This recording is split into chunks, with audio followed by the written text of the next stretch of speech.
Thank you, Devin. Well, let's look at today's 9 at 9.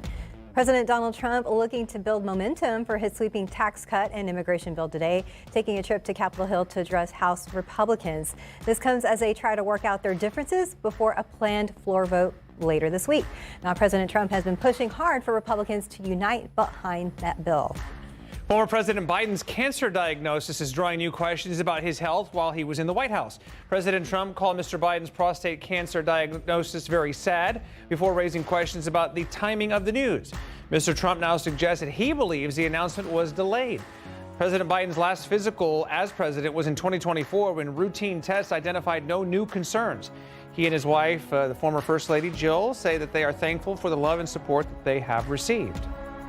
Well, now to the search for those inmates who escaped from a New Orleans jail, including murder suspects. Overnight, new video of a fourth inmate taken back into custody in New Orleans after this jailbreak last Friday.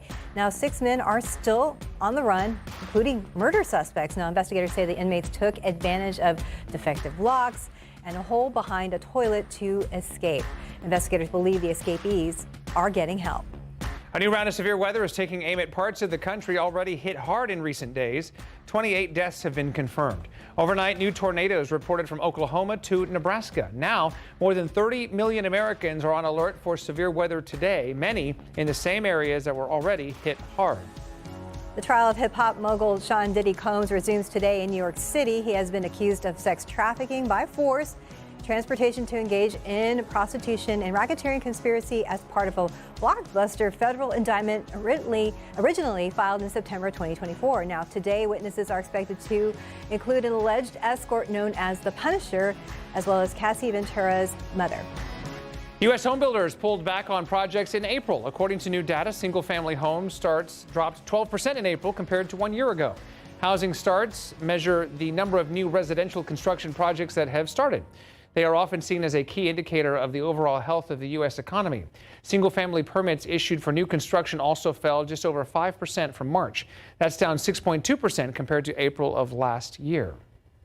Prices at the pump are going up, and here in San Antonio, we are looking at a current average for regular gas that will cost you $2.81. So that is an 11-cent increase from a week ago and about 20 cents higher than a month ago. Across Texas, the average is $2.80, and the national average is up at $3.18. AAA officials say it is still too early to tell if these prices will continue to rise. The price of crude oil rises and demand goes up during summer when it's peak travel season. However, crude oil prices so far this year have kept that from happening.